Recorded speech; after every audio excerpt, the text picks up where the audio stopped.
फिलहाल हमारे साथ संवाददाता सागर बत्रा रायपुर से जुड़े हुए हैं। सागर, फिलहाल लोगों की क्या कुछ प्रतिक्रियाएं निकलकर सामने आ रही हैं? अभी तक जो वित्त मंत्री के पिटारे से निकलकर सामने आया, 3 नए रेल कॉरिडोर की शुरुआत होगी, साथ ही उन्होंने इंफ्रास्ट्रक्चर का भी जिक्र किया कि 11% ज्यादा खर्च किया जाएगा, इस ओर ध्यान दिया जाएगा। साथ ही 10 साल में 3 गुना जो टैक्स का कलेक्शन बढ़ा है, तो उस लिहाज से भी उन्होंने कहा कि अब 7 लाख की आय वालों को कोई भी टैक्स नहीं देना होगा। जी, बजट को लेकर लोगों में काफी उत्साह था और उम्मीदें भी थी कि केंद्र सरकार का लास्ट बजट है उनके कार्यकाल का। तो मध्यम वर्ग परिवार को और काफी बजट से उम्मीद थी, व्यापारियों को भी काफी उम्मीद है। जो सीतारमण जी आज बजट पेश कर रही हैं, इसको लेकर काफी उम्मीद है उन लोगों को कि कुछ ना कुछ हमारे मुद्दे को लेकर बजट पेश किया जाएगा। क्या कुछ लोगों की प्रतिक्रियाएं निकलकर सामने आ सकी हैं कि आखिर लोग किस तरीके से राहत चाहते हैं? कौन सी चीजें महंगी होनी चाहिए, कौन सी चीजें सस्ती होनी चाहिए, इस लिहाज से? महंगाई को लेकर बात करें तो हर चीज यहाँ पर महंगाई के जनता जूझ रही है। काफी उम्मीद के साथ ये बजट है और जनता को काफी उम्मीद सॉरी। है कि कुछ ना कुछ बजट में हमारे लिए निकल के जरूर आएगा। उम्मीद लगाए जनता आस में बैठी हुई है। बिल्कुल, इंफ्रास्ट्रक्चर का खास तौर पर जिक्र किया है और वित्त मंत्री ने यह भी कहा कि करीब 1 करोड़ जो महिलाएं हैं उनको लखपति दीदी बनाया गया। इन तमाम अहम बातों का इंफ्रास्ट्रक्चर और जिस तरीके से अगर 7 लाख की आय में टैक्स नहीं देना होगा, तो इसको लेकर क्या कुछ प्रतिक्रियाएं निकलकर सामने आ रही हैं? सागर। जी, इसके लिए जी, इसके लिए मैं कुछ लोगों से बातचीत किया था। कुछ लोग बताते हैं, धन्यवाद देते हैं सरकार का, ये बहुत अच्छा निर्णय है। और आगे भी हम उम्मीद करते हैं कि सरकार हमारे लिए, मध्यम वर्ग के लिए, उद्योगपतियों के लिए कुछ ना कुछ बजट में ऐसा लाएंगी जिससे कि हम लोग को राहत मिलेगी।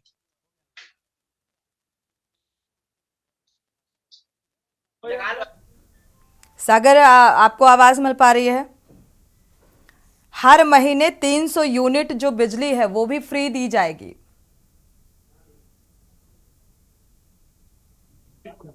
बिल्कुल। जी, ये जनता के लिए कुछ अच्छा ही निर्णय है। और मैं कुछ लोगों से बात करना चाहूंगा और कुछ लोगों से बात भी करूंगा, उनसे पूछूंगा कि केंद्र सरकार के द्वारा बजट में 300 यूनिट बिजली जो फ्री का ऑफर दिया गया है, इसको कैसे जनता देखती है। मैं कुछ लोगों से बात करके। बिल्कुल। तमाम क्योंकि जब भी बजट पेश होता है या बजट में आम जनमानस की निगाहें होती है कि अब क्या कुछ किन किन चीज़ों में राहत दी जाएगी, तो इस लिहाज से हर तबके के लिए, हर एक वर्ग के लिए, आम जनमानस के लिए ये बेहद अहम हो जाता है और इसीलिए सबकी निगाहें इसमें होती हैं कि आखिर वित्त मंत्री के पिटारे में हमारे लिए क्या कुछ खास रहने वाला है।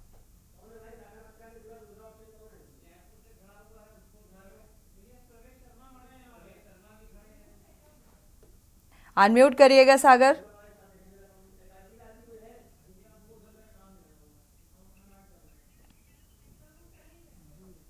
तो फिलहाल आवाज नहीं मिल पा रही है। वित्त मंत्री निर्मला सीतारमण ने साफ तौर पर कहा है कि सर्वाइकल कैंसर जो है रोकने की कोशिश होगी और इसके लिए टीकाकरण किए जाएंगे, किसानों की आय बढ़ाने की भी कोशिश की जाएगी और मिशन इंद्रधनुष से टीकाकरण बढ़ाया जाएगा। नए मेडिकल कॉलेज खोले जाएंगे और इसके लिए कमेटी गठित करी जाएगी और साथ ही 9 से 14 साल की जो लड़कियां हैं उनको मुफ्त में टीका लगाया जाएगा और साथ ही NaNO-DAP का इस्तेमाल होगा। डेयरी विकास के क्षेत्र में भी अच्छा काम होगा, यानी कि हर एक जो बिंदु को है, हर एक दिशा को लेकर यहाँ पर वित्त मंत्री ने जिक्र किया है। 5 साल में विकास की नई परिभाषा गढ़ी जाएगी। जो आशा बहनें हैं उनके लिए भी खास, आशा जो बहनें हैं उनके लिए आयुष्मान योजना का लाभ दिया जाएगा। 300 यूनिट बिजली फ्री दी जाएगी। अनुसंधान को बढ़ावा दिया जाएगा, जो तिलहन अनुसंधान है। प्रवेश शर्मा हमारे साथ जुड़े हुए हैं दिल्ली से संवाददाता। प्रवेश, वित्त मंत्री ने कई अहम, हालांकि ये कहा जाए कि काफी कुछ खास रहा इस पिटारे में, जो चीजें निकलकर अभी तक सामने आ सकी हैं। 300 यूनिट बिजली फ्री देने का वादा, इंफ्रास्ट्रक्चर को मजबूती देने का जिक्र किया गया और हर क्षेत्र में एक कोशिश होती हुई नजर आ रही है। इसको लेकर आम जनमानस की क्या कुछ प्रतिक्रियाएं निकलकर सामने आई हैं प्रवेश?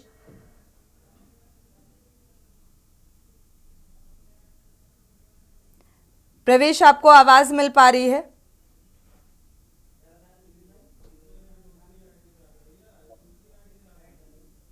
चलिए, मुझे लग रहा है संपर्क नहीं हो पा रहा है। प्रवेश, अगर आपको आवाज मिल पा रही है तो अनम्यूट कर लें। जी बिल्कुल। जी, कंटिन्यू।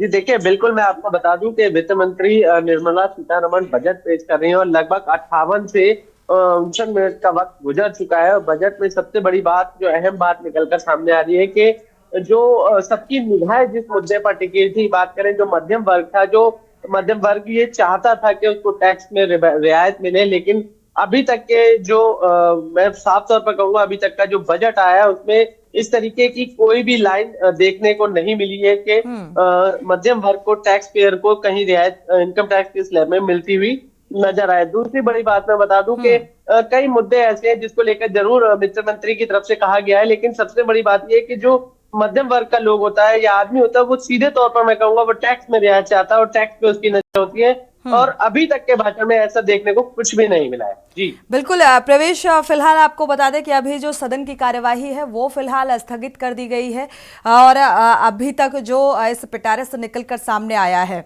वो 10 साल में 3 गुना जो टैक्स का कलेक्शन बढ़ा है, उसको लेकर ये अहम बात निकलकर सामने आई है कि अगर 7 लाख रुपए पर अब कोई भी टैक्स नहीं देना होगा तो इसे एक राहत भरे नजरिए से देखा जा सकता है। देखिए, मैं सीधे तौर पर कहूंगा कि जो पहले 5 लाख था उसकी जो बढ़ोतरी थी, या बात करें इनकम टैक्स के स्लैब में जो एक्स्ट्रा जो होता है, जो मध्यम वर्ग का व्यक्ति होता है जो चाहता है कि सालाना उसकी जो इनकम है उसमें और ज्यादा रियायत मिले, विशेष रूप से मैं बता दूं कि ऐसे रिबेट या ऐसी कोई एक्स्ट्रा बेनिफिट्स लेके तो हम लोग वैसे भी रियायत ले लेते हैं, लेकिन सबसे बड़ी बात है कि सीधे तौर पर अगर इनकम टैक्स के स्लैब में रिबेट मिलती है, इनकम टैक्स का स्लैब अगर बढ़ाया जाता है, तो कहीं ना कहीं मध्यम वर्ग का जो व्यक्ति है जो टैक्स देता है, या बात करें जो टैक्स देकर देश की उन्नति में अपनी भागीदारी निभाता है, तो वो कहीं ना कहीं अपने आप को सुकून महसूस करता है। और यही वजह है कि सबकी निगाहें अभी तक जो है उसी मुद्दे को या उसी पॉइंट पर देखी जा रही है। और मैं विशेष रूप से बता दूं, कुछ लोगों से मैंने बात भी की थी, उनका कहना यह था कि अगर रियायत मिलेगी तो कहीं ना कहीं हम लोगों को और ज्यादा फायदा होगा। बिल्कुल, रियायत मिलेगी और रियायत के हिसाब से ही देखा जाए तो आम जनमानस की निगाहें ऐसा बजट में होती हैं कि आखिर हमारे लिए क्या कुछ सस्ता होने वाला है, किन किन चीज़ों में हमें राहत मिलेगी आने वाले समय में। इस लिहाज से ये बेहद अहम होता है। एक बार रुक कर लेते हैं जयपुर से अनिल शर्मा, हमारे संवाददाता जुड़े हुए हैं। अनिल शर्मा, फिलहाल तो सदन की कार्यवाही जो है वो स्थगित हो गई है और अभी तक जो निकल कर सामने आया है, इंफ्रास्ट्रक्चर को ले लें या 10 साल में 3 गुना टैक्स का जो कलेक्शन बढ़ा हुआ था, यानी कि 7 लाख रुपए में अब कोई टैक्स नहीं देना होगा, तो इसको लेकर क्या कुछ प्रतिक्रियाएं निकलकर सामने आ रही हैं? तो देखिएगा, जो ये मोदी सरकार है, मोदी सरकार का ये अंतरिम बजट है और अंतिम बजट को देखकर मध्यम वर्गीय जो परिवार थे उनको खास आशा थी कि कुछ बजट हमारे लिए आए। 5 लाख से 7 लाख जो रिटर्न बढ़ाई गई है, अब इसके ऊपर हम जानेंगे जो जनता है हमारे बीच में, हर वर्ग के व्यक्ति है हमारे बीच में, उनकी क्या है कि इस बजट को लेकर। तो जी सर बताइए, बजट जो आज आखिरी बजट हुआ है, इस आखिरी बजट में आपको क्या फायदा दिख रहा है? ये बजट कैसा है? देखिए, वैसे तो मोदी जी ने पूरे देश को संभाल रखा है, लेकिन अगर थोड़ा बहुत मध्यम वर्गियों पे भी अगर ध्यान देने मोदी जी, जैसे पेट्रोल हुआ, गैस हुआ, अगर इस पे थोड़ा रेटें थोड़ा कम हो जाए तो वो भी अच्छी बात है। बजट है, बहुत अच्छा बजट है। 7 लाख तक के बार छूट मिली गई है इनकम टैक्स में, अच्छी बात है। ज्यादा थोड़ा ध्यान रखकर और उन थोड़ा सुधार किया जाता है, कोई बात नहीं, लेकिन मोदी है तो मुख्य। तो जी, अब जो महिला वर्ग है, महिला वर्ग भी हमारे साथ में है, क्योंकि अधिकतर जो घर का जो भी चलाते हैं वो महिला ही है। महिलाओं से हम पूछते हैं कि ये बजट महिलाओं के लिए कैसा है। जी मैडम, ये बताइए, जो मोदी का ये आज अंतिम बजट था, अंतिम बजट महिलाओं के लिए कैसा रहा? बहुत अच्छा रहा, लेकिन हम चाहते हैं कि और थोड़ा सा अच्छा, मोदी जी थोड़ा सा महिलाओं के लिए ज्यादा बात है। बिल्कुल अनिल, इन महिलाओं से ये पूछिएगा कि आखिर किन चीजों में आप राहत चाहती थी? भारत में जो मोदी लहर है, क्योंकि जनता सब चाहती है कि जो लोकसभा चुनाव है 2-3 महीने बाद की वापिस मोदी आए, क्योंकि जनता ये चाहती है कि मोदी है तो मुमकिन है। तो इसी बीच हमारे साथ में जो प्रॉपर्टी व्यवसायी है वो भी हमारे साथ जुड़े हुए हैं कि कैसा इनकी तो बजट को देखते हैं, क्योंकि जो प्रॉपर्टी का जो बिजनेस है यही इसी से ही देश चलता है। ये सब बताएं, ये बजट जो है ये कैसा रहा? बजट बहुत अच्छे रहा है। मोदी जी है जो वित्त मंत्री सीतारमण जी ने बजट पेश किया है, तो देश के लिए बहुत बढ़िया बजट पेश किया गया है। और आगे जो अनिल, आवाज नहीं मिल पा रही है यही है जी। राष्ट्रीय धर्म को भेदभाव नहीं करते, तो मोदी है हिंदुस्तान के लिए हर चीज मुमकिन है। बजट बहुत बढ़िया है, बहुत बहुत बधाई हो मंत्री हमारे सीतारमण जी को।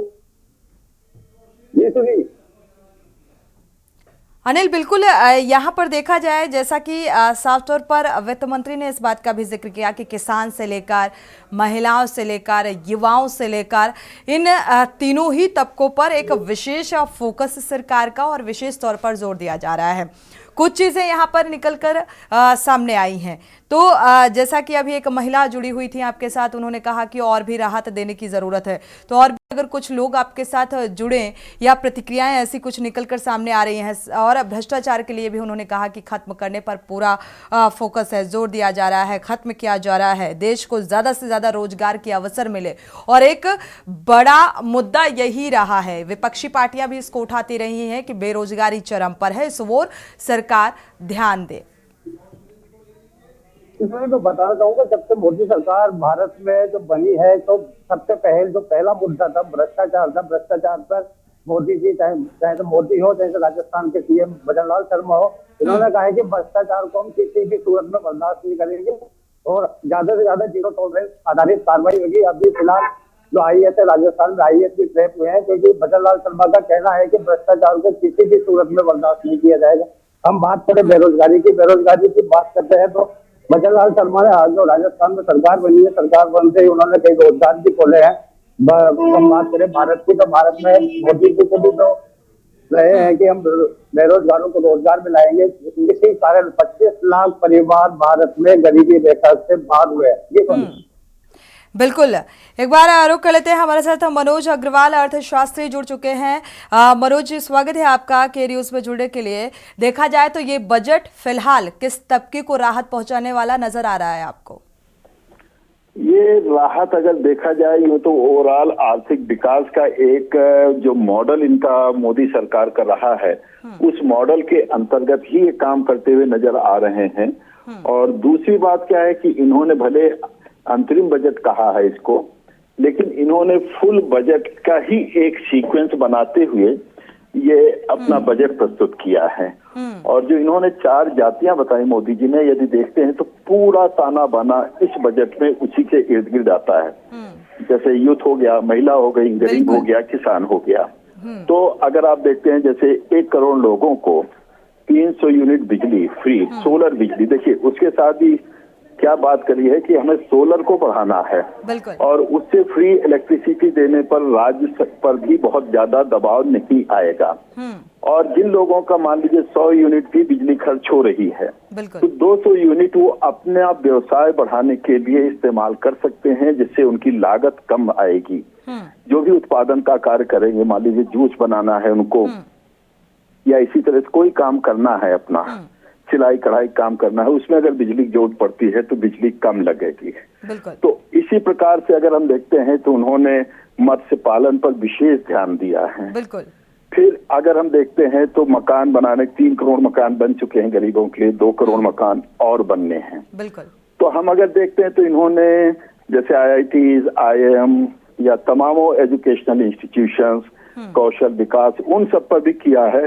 सबसे बड़ी चीज जो मिडिल क्लास इनकम टैक्स में उम्मीद रखता है, उनकी उम्मीदों पर भी सरकार इस समय अंतरिम बजट में खरी उतरी है। एक अहम मुद्दा यहाँ पर सबसे ज्यादा रहा है कि रोजगार, अब देश को ज्यादा से ज्यादा रोजगार के अवसर मिले, इस पर भी फोकस किया गया है। निश्चित तौर पर कौशल विकास को यदि देखते हैं तो स्वरोजगार की तरफ देखते हैं, मुद्रा योजना के तहत अगर आप देखते हैं, और सबसे बड़ी चीज अगर आप देख रही हैं तो कृषि को जिस प्रकार से बहुत तेजी से विकसित किया जा रहा है, या MSMEs को लेकर के जिस तरह से इसमें प्रोत्साहन की बात है, तो ये सारी, या अगर हम देखते हैं तो उसमें जबरदस्त रोजगार, मत्स्य पालन या ब्लू इकोनॉमी की जो चर्चा आई है उसमें किया जा रहा है। तो ये सारे रोजगार परक कार्यक्रम हैं।